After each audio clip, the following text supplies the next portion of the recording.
समंदर में हिंद का सबसे बड़ा ऑपरेशन।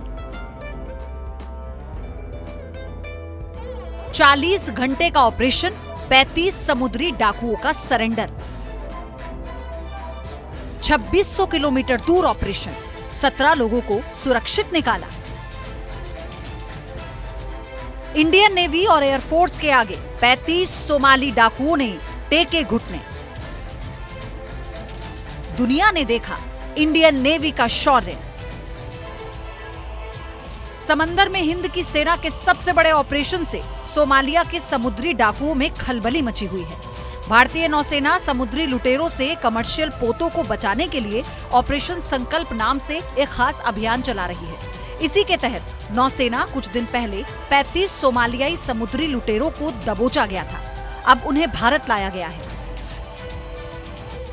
समुद्र के अंदर करीब 40 घंटों के ऑपरेशन के बाद भारतीय नौसेना ने जिन 35 समुद्री लुटेरों को सरेंडर करने के लिए मजबूर कर दिया था, उन्हें आज मुंबई लाया गया है। मुंबई में इस वक्त हम नेवल डॉकयार्ड पर मौजूद हैं और आपको तस्वीर दिखा रहा हूं आईएनएस कोलकाता की, जो इस ऑपरेशन का हीरो था। और अब मैं आपको तस्वीर दिखाता हूं उन समुद्री लुटेरों की जिनके साथ ये ऑपरेशन हुआ था, ये मुठभेड़ हुआ। और आखिरकार ये जो समुद्री लुटेरे हैं, जो कि सोमालियन बताए जा रहे हैं, ये सोमालियन समुद्री लुटेरे जिन्होंने पहले तो नौसेना पर अटैक करने की कोशिश की, लेकिन जवाबी हमला इतना तगड़ा रहा कि ये नौसेना के सामने सरेंडर करने को मजबूर हो गए। फिलहाल आप देख सकते हैं मुंबई पुलिस भी यहाँ पर पहुंची हुई है और अब जो कस्टम की जो प्रक्रिया होती है, वो सारी प्रक्रिया होने के बाद ये जो समुद्री लुटेरे हैं, सोमालियन समुद्री लुटेरे, उन्हें मुंबई पुलिस के हवाले कर दिया जाएगा। मुंबई पुलिस अब इनकी जाँच करेगी। इस पूरे मामले में आगे की कार्रवाई जो है वो मुंबई पुलिस करेगी।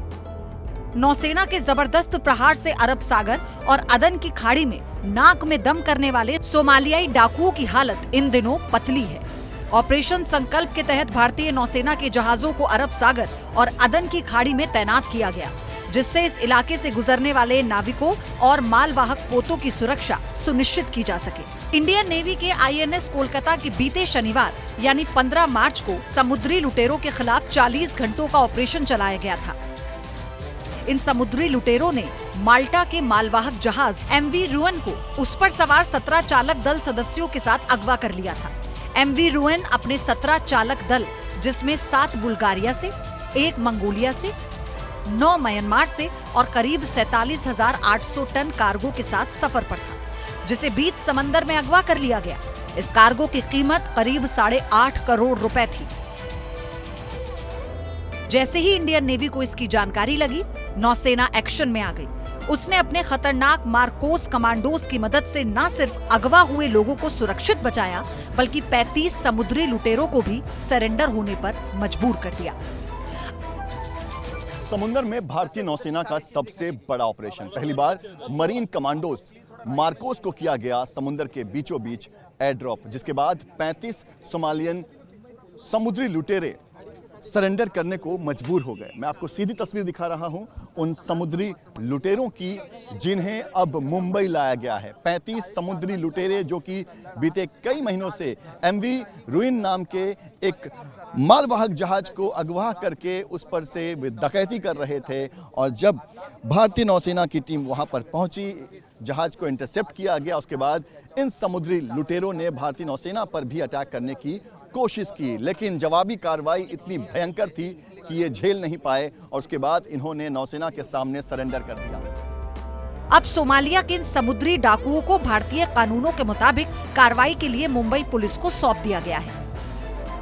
समुद्र में चले 40 घंटों के ऑपरेशन के बाद आखिरकार भारतीय नौसेना ने समुद्री लुटेरे, सोमालियन समुद्री लुटेरों को सरेंडर करने को मजबूर कर दिया। आप देख सकते हैं भारतीय नौसेना और मुंबई पुलिस की टीम अब इन समुद्री लुटेरों को जो है वो लेकर जा रही है। आपको बता दें कि बीते कई महीनों से ये समुद्री लुटेरे एमवी रुइन नाम के एक मालवाहक जहाज को अगवा करके उस पर सवार होकर उपद्रव मचा रहे थे। इस जहाज पर सवार 17 क्रू मेंबर को भी इन्होंने अगवा कर रखा था, लेकिन जब भारतीय नौसेना की टीम पहुंची, आईएनएस कोलकाता जब इस पूरे ऑपरेशन में शामिल हो गई, उसके बाद एक 40 घंटों का ऑपरेशन शुरू हुआ और फिर आखिरकार ये जो समुद्री लुटेरे हैं, ये नौसेना के सामने सरेंडर करने को मजबूर हो गए।